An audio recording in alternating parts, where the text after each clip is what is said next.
First class, good morning. आज हम programming and सी में हमारा जो थर्ड चैप्टर है, this is the data type. Data types उनको हम स्टडी करेंगे इन प्रोग्रामिंग इन सी। सबसे पहले डेटा टाइप होता क्या है? Data type, it is defined as a finite set of values. It is defined as a finite set of values along with a set of rules for permissible for permissible operations applicable on the entry.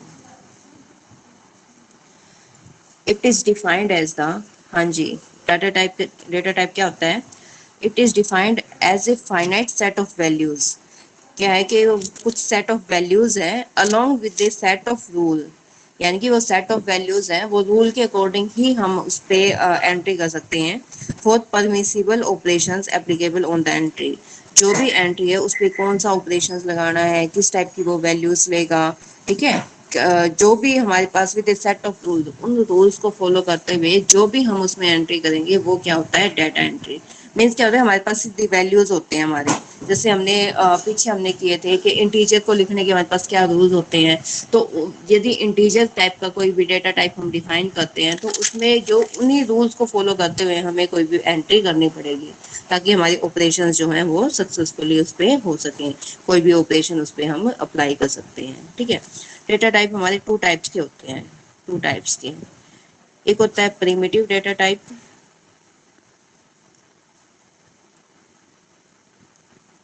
ठीक होता है। एक होता है derived data type, derived data type. Primitive data type कौन कौन से होते हैं हमारे? एक होता है इंटीजर, कैरेक्टर, फ्लोट, डबल और वॉइड, ठीक है। ये हमारे होते हैं प्रिमिटिव डेटा टाइप। और ड्राइव्ड डेटा टाइप जो होते हैं वो होते हैं एरे, ठीक है। Second is structure, third is union, array structure union, fourth is functions, fifth is pointer, ठीक है। डेटा टाइप एक और होता है हमारा थर्ड टाइप का, this is the user defined data type. ये होता है टाइप डेफिनेशन, टाइप डेफ, और बी होता है एनूमर। तो ये क्या होते हैं कि बेसिकली थ्री टाइप्स होते हैं, लेकिन हम यहाँ जो हमारे पेपर में है वहां पर हम सिर्फ दो टाइप के डेटा टाइप अभी इस चैप्टर में स्टडी करेंगे, प्रिमिटिव और यूजर डिफाइंड डेटा टाइप। ये ड्राइव्ड डेटा टाइप है, ये हमारे पास आगे चैप्टर्स हैं, स्पेशली जैसे एरे का चैप्टर है, आपका स्ट्रक्चर का चैप्टर है, फंक्शन है, पॉइंटर है, यूनियन है, ये सारे अलग अलग चैप्टर्स आएंगे हमारे, उसमें हम इस डेटा टाइप को स्टडी करेंगे। अभी फिलहाल जो ये चैप्टर है, इसमें जो थर्ड चैप्टर है, इसमें हम कौन से डेटा टाइप स्टडी करेंगे? सिर्फ प्रिमिटिव डेटा टाइप स्टडी करेंगे और यूजर डिफाइंड डेटा टाइप के कौन कौन से हमारे ये डेटा टाइप होते हैं, ठीक है। पेपर में सीधा आपका आ जाता है explain the data type used in C, ठीक है। सिर्फ सिंपल एक जो हेडिंग है इस पे बना देगा कि डेटा टाइप को डिफाइन करो आप, जो हम सी लैंग्वेज में यूज करते हैं। तो उसमें आप ये सारे के सारे जो भी आपकी मर्जी है, आप क्या क्या इसमें इंक्लूड करना चाहते हो, पूरा एक सम बनता है हमारा इसका, ठीक है ना।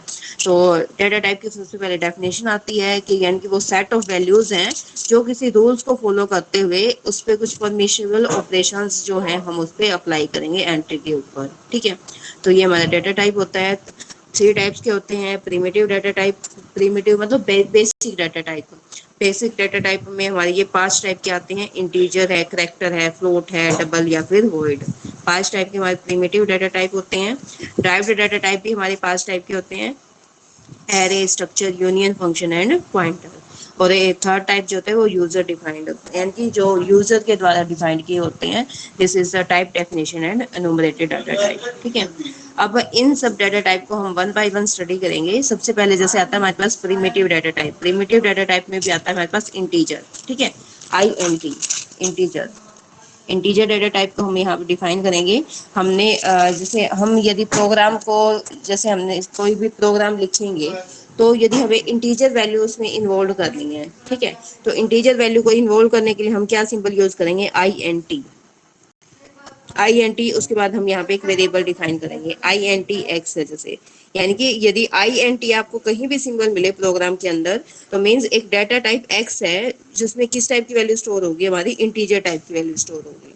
ठीक है, और इंटीजर टाइप की वैल्यू मैंने आपको पहले जो सेकंड चैप्टर था उसमें हमने बताया था कि इंटीजर टाइप में कौन कौन से रूल्स होते हैं इंटीजर वैल्यू को लिखने के लिए, कि उसमें ना तो कोई डेसिमल आना चाहिए, है ना, रूल्स है ना हमारे पास इंटीजर टाइप को लिखने के, कि उसमें कोई भी डेसिमल इन्वॉल्व नहीं होना चाहिए, या फिर प्लस या माइनस साइन से वो प्रोसीड करना चाहिए, डिफॉल्ट साइन इज पॉजिटिव होता है, या फिर उसमें कोई ब्लैंक स्पेस अलाउड नहीं होता। जैसे मान लो 9 6 है, यहाँ स्पेस दे दें तो वो अलाउड नहीं होता, वो गलत हो जाएगा। या फिर उसमें कोई स्पेशल सिंबल हमने यूज किया है तो वो भी हमारा गलत हो जाएगा। तो ये कुछ रूल्स है हमारे इंटीजर टाइप को लिखने के। तो इंटीजर को अब डिफाइन कैसे करेंगे हम सी लैंग्वेज में, ठीक है, ये तो लिखने के तरीके। अब जस्ट इंटीजर टाइप के किसी डेटा टाइप की एंट्री हमें करनी है तो हम क्या लिखेंगे उसमें, INT x लिख ले देंगे, तो मीन्स इंटीजर x एक वेरिएबल है, वो क्या है, इंटीजर टाइप का हमारे पास वेरिएबल है। ठीक है, ये it is the most commonly used data type in C. Integer are used for all the programs. ठीक है, एंड ये integer in C is defined as. अब सी इंटीजर कैसे डिफाइन होते हैं, जस्ट हम लिख देंगे सिंबल INT। ठीक है, INT जैसे हमने लिख दिया YZ, तो ये इंटीजर टाइप है। Y और Z हमारे दो वेरिएबल्स हैं जो इंटीजर टाइप की हैं। जस्ट आपको ये बताना है इसमें। ठीक है, अच्छा आगे आता है करेक्टर। करेक्टर कांस्टेंट को हम CHAR से भी डिनोट कर सकते हैं।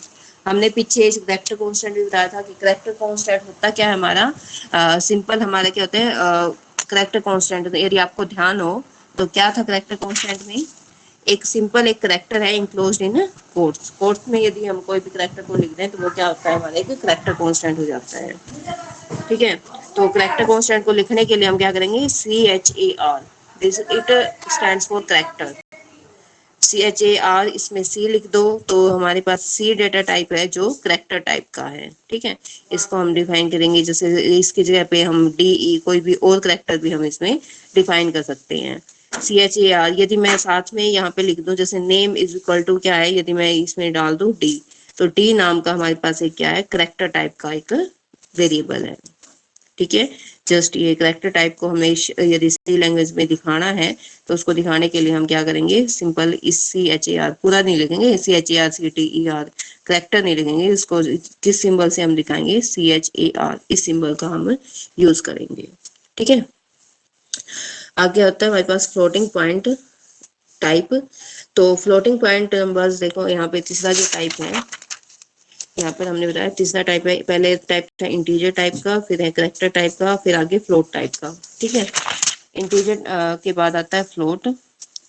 तो फ्लोट डाटा टाइप या फिर फ्लोटिंग पॉइंट, इसको पूरा लिखेंगे तो फ्लोटिंग पॉइंट टाइप है। तो इन नंबर्स को लिखने के लिए भी जैसे फ्लोट है, फ्लोट इसके लिए हमारे पास जो सिंबल होता है वो क्या था, फ्लोट। फ्लोट यदि हम लिख देंगे, फ्लोट के बाद जैसे एक्स या वाई लिखा दिया तो ये हमारा क्या होगा, ये पेज उठा दो एक बार।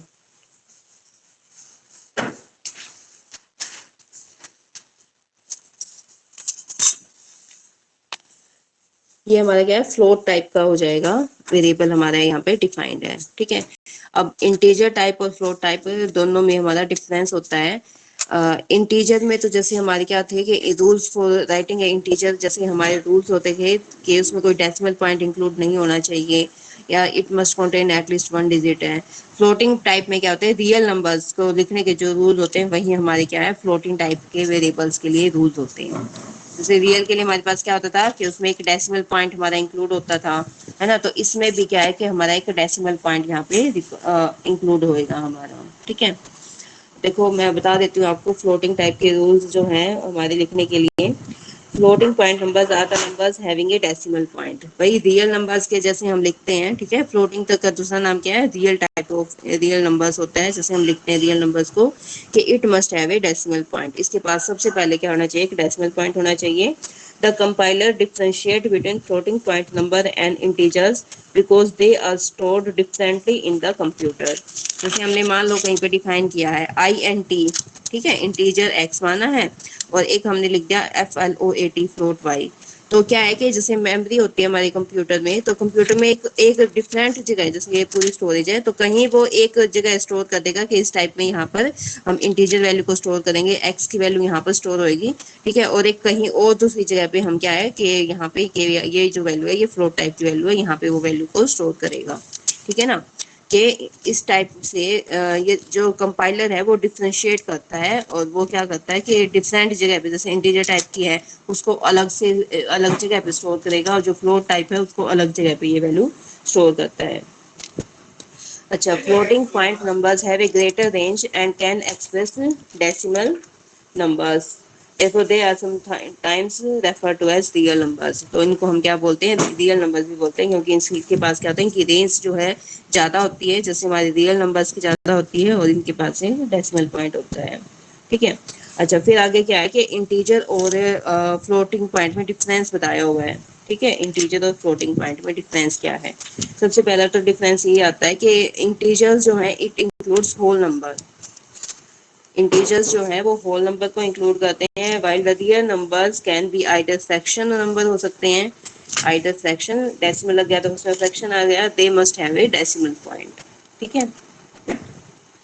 और जो फ्लोटिंग पॉइंट की है वो उसकी रेंज हमारे इंटीजर की रेंज से ज्यादा होती है, बड़ी होती है, ये कंप्यूटर के ऊपर डिपेंड करता है। जैसे इंटीजर की रेंज क्या थी, -32767232768, यहाँ तक होती थी हमारी इंटीजर की रेंज, और इसकी रेंज हमारे पास बहुत ज्यादा है, फ्लोटिंग पॉइंट की रेंज। इस रेंज के बाद देख लेना, ये हमारी काफी ज्यादा होती है, ठीक है। अच्छा, floating point operations are usually slower in execution and often occur more memory than integer operations। और जो मेमोरी की स्टोरेज की बात करें तो इंटीजर जो है वो कम मेमोरी को स्टोर करते हैं, ठीक है, as compare to floating point. Floating point जो है हमारी ज्यादा मेमोरी हमारे उसमें स्टोर करते हैं, यानी कि इनको स्टोर करने के लिए हमें ज्यादा स्पेस चाहिए होता है। और ये हमारे कंप्यूटर के ऊपर ही डिपेंड करता है, कंप्यूटर टू कंप्यूटर हमारा ये डिपेंड करता है कि किस कंप्यूटर में कितना स्टोरेज है, कितनी हमारे पास कैपेसिटी है कि वो इंटीजर टाइप के वेरिएबल्स को स्टोर कर सकता है या फिर फ्लोट टाइप के वेरिएबल्स को स्टोर कर सकता है, ठीक है। both are different in both are stored in different format। Internally, integers are stored as ordinary binary number, while floating points are stored into two parts, a fraction part and an exponent part। हाँ जी, ये भी एक सबसे बड़ा difference आता है। यहाँ पर जैसे इंटीजर को स्टोर करना है हमें, इंटीजर को स्टोर करने के लिए ये जस्ट बाइनरी डिजिट्स में इसको स्टोर करता है, बाइनरी नंबर्स में 0 और 1 की फॉर्म में। मैंने आपको बताया भी था कि कंप्यूटर जो अंडरस्टैंड करता है बस 0 और 1 की लैंग्वेज को समझता है, उसके अलावा वो कोई और लैंग्वेज नहीं समझता, ठीक है। तो बाइनरी डिजिट्स में ये कोई भी इंटीजर वैल्यू का उसको स्टोर करेगा। वाई फ्लोटिंग पॉइंट के लिए क्या है कि ये दो पार्ट्स में इसको स्टोर करेगा। पहला पार्ट होता है मैंटीसा पार्ट, और दूसरा होता है एक्सपोनेंट पार्ट। तो इसको स्टोर करने के लिए हमें अलग से स्पेस चाहिए, इसको स्टोर करने के लिए अलग से स्पेस चाहिए। तो दोनों के जो फॉर्मेट है इसको स्टोर करने की वो भी दोनों डिफरेंट डिफरेंट है। ये भी हमारे जो स्टोर होते हैं दोनों हमारे बाइनरी फॉर्म में ही स्टोर होते हैं, ठीक है। अच्छा, और उसके बाद एक और जो डिफरेंस आता है, जो इंटीजर पॉइंट्स हैं, जैसे हम यहाँ पर जैसे फ्लोटिंग पॉइंट है, ये हमारा मोर एक्यूरेट आंसर देता है, मोर एक्यूरेट। इंटीजर पॉइंट है ये हमारा लेस एक्यूरेट देता है आंसर, ठीक है। जैसे मान लो हमारा है 3.7289, इस टाइप से कोई डिजिट है, तो यदि हमने इंटीजर टाइप में इसको डिफाइन किया है ना, तो ये रीड करेगा 3, इसको बस इंटीजर टाइप के यदि वैल्यू हम इसको देंगे, मान लो x is equal to this है, तो x में के अंदर सिर्फ 3 वैल्यू स्टोर होगी, ठीक है। और जो फ्लोटिंग पॉइंट है इसमें ये पूरी की पूरी एक्यूरेट वैल्यू इसमें स्टोर हो जाएगी। तो जो कैलकुलेशन है उसमें फ्लोटिंग पॉइंट में हमारा एग्जैक्ट आंसर आएगा, और इसमें क्या होगा, हमारा इंटीजर में लेस एक्यूरेट आंसर आता है हमारा, ठीक है। और क्या है, floating points number are expressed in scientific notation. For example this, जैसे एक नंबर है, यहाँ पर जैसे एक नंबर है हमारा 987.66E4, तो ये क्या एक साइंटिफिक नोटेशन है, यहाँ एक्सपोनेंशियल पार्ट भी हमारा इन्वॉल्व होता है। फ्लोटिंग पॉइंट को लिखने के लिए हमारा क्या है, साइंटिफिक नोटेशन जो है वो यूज होती है हमारी, ठीक है। इसको मैं ऐसे भी लिख सकती हूँ 987.66 इंटू 10⁻⁴, ठीक है, इंटू 10⁻⁴, है ना, E4 का मतलब है 10⁻⁴।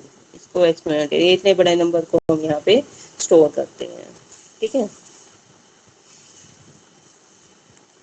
The exponent is the whole number following the letter E, and part of the number before the E is called the mantissa. The number this is expressed as this times 10 or 4. एक और बात जो हमें ध्यान रखने वाली है, एक ये है कि एक्सपोनेंट के बाद जो हमारा ये नंबर आता है, ये हमारा इंटीजर होना चाहिए यहाँ पर, ठीक है। मान लो मैं एक नंबर डिफाइन करती हूँ 985 E 1.2, ठीक है। तो ये जो नंबर है क्या है, रॉन्ग हो जाएगा, क्योंकि कोई भी नंबर है यदि हमें उसको एक्सप्रेस करना है, साइंटिफिक फॉर्म में भी एक्सप्रेस करना है, ई की फॉर्म में भी, तो ई के बाद जो भी नंबर आएगा वो हमारा क्या होगा, it must be N integer. तो ये हमारा क्या होना चाहिए, इंटीजर होना चाहिए। ये इंटीजर होगा तभी ये हमारा मतलब वैलिड होगा, अदरवाइज ये वैलिड नहीं होगा। और it is very convenient for expressing small numbers, very convenient to express small numbers। Small numbers को यदि हमें दिखाना है तो उसके लिए भी ये जो है वेरी एफिशिएंट है हमारा, ठीक है।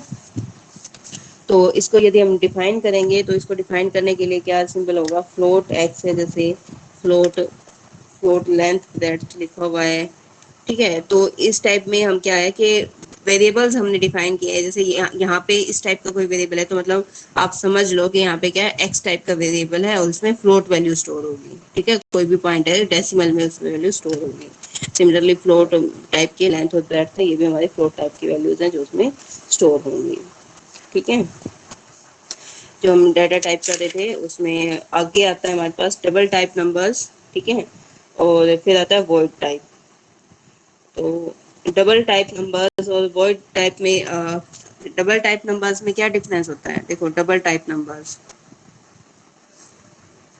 ये सेम टू सेम होते हैं, क्या है कि फ्लोट फ्लोट नंबर्स की तरह होते हैं, फ्लोट पॉइंट नंबर्स की तरह होते हैं, पर इसमें क्या डिफरेंस होता है कि ये इससे ऑलमोस्ट डबल मेमोरी स्टोर करते हैं as compare to floating points, ठीक है। टाइपिंग की सेम ही है लगभग।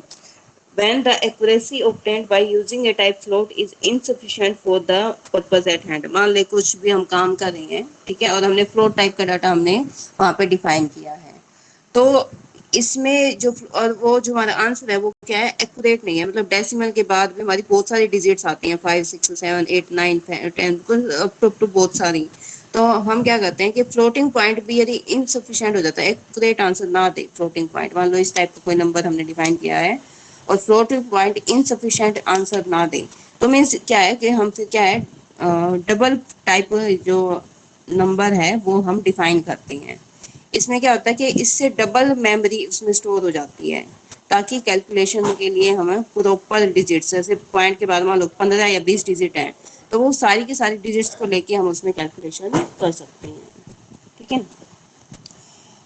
तो the type double provides about twice the number of significant digit for the result, otherwise it is quite similar to type float। otherwise बाकी इनमें कोई डिफरेंस नहीं है, ये सेम फ्लोट के जैसा ही है, जैसा फ्लोट है वैसे ही डबल टाइप है, जस्ट इसमें क्या डिफरेंस है हमारा मेमोरी का, कि ये कंप्यूटर में डबल मेमोरी स्टोर करता है as compare to floating point. यदि हमें बहुत ज्यादा एक्यूरेसी चाहिए नंबर्स की, जिनमें फ्लोटिंग पॉइंट फेल हो जाते हैं, उनमें फिर हम क्या है, डबल टाइप जो डाटा टाइप है उसका हम यूज करते हैं, ठीक है। और फिर आता है वॉइड टाइप। वॉइड टाइप क्या होता है, the void type is a generic type with no value. Void का मतलब है खाली, no value. when it is generally used to specify the type of the function, यानी कि the type of function is said to be void when it does not return any value to the calling function। ठीक है, आपको इसमें सीधा लिखना है void means no value, when function does not return any value to the calling function। ठीक है, यदि हम एक होता है कॉलिंग फंक्शन, मतलब कोई जैसे हम आगे प्रोग्राम्स में करेंगे, जब हम जैसे फैक्टोरियल वाला ही है, तो एक उसका क्या है, जैसे फैक्टोरियल में सेम चलता है ना, 5 फैक्टोरियल निकालना है तो 5 इंटू 4 फैक्टोरियल, फिर 4 फैक्टोरियल में भी सेम चलेगा 4 इंटू 3 फैक्टोरियल। ठीक है, यानी कि एक फिर हम इसके लिए क्या करेंगे, प्रोग्राम को बना लेंगे फैक्टोरियल के लिए और बार बार उसी प्रोग्राम को कॉल कर लेंगे। ठीक है, तो वो था कॉलिंग फंक्शन, कि हम उस फंक्शन को बार बार कॉल कर रही हैं। ठीक है, तो when function does not return any value to the calling function, जब जैसे जैसे हमने इस फंक्शन को बुलाया है, तो जो ये फैक्टोरियल फंक्शन है, यदि ये वैल्यू कोई वैल्यू ना रिटर्न करे, it does not return any value to the calling function, यानी कि इंटीजर टाइप है या कुछ और है, इस टाइप की वैल्यू कोई ना रिटर्न करे, तो उस केस में हम उसको क्या डिफाइन करते हैं, this is of void type. ठीक है, ये आपसे प्रैक्टिकल में पूछा जाएगा, आपके यहाँ पे पहले प्रैक्टिकल भी होगी प्रोग्रामिंग इन सी में, कि जब आप प्रोग्रामिंग इन सी में वाइवा होगा, बाहर से एक्सटर्नल आएंगे और आपसे पूछेंगे, तो उसमें ये पूछा जा सकता है कि वॉइड जो होता है उसका मतलब क्या होता है। ठीक है, वॉइड का मतलब एम्प्टी होता है when it does not return, when the function does not return any value to the calling function. यदि वो उसको फंक्शन को रिटर्न ना करे कोई वैल्यू, तो उस टाइप में उसको क्या बोलते हैं, वॉइड टाइप बोलते हैं। ठीक है, तो आज के लिए तुम्हारा इतना ही है, बाकी हम कल करेंगे, नेक्स्ट नेक्स्ट नेक्स्ट लेक्चर में करेंगे आगे। ठीक है, ओके।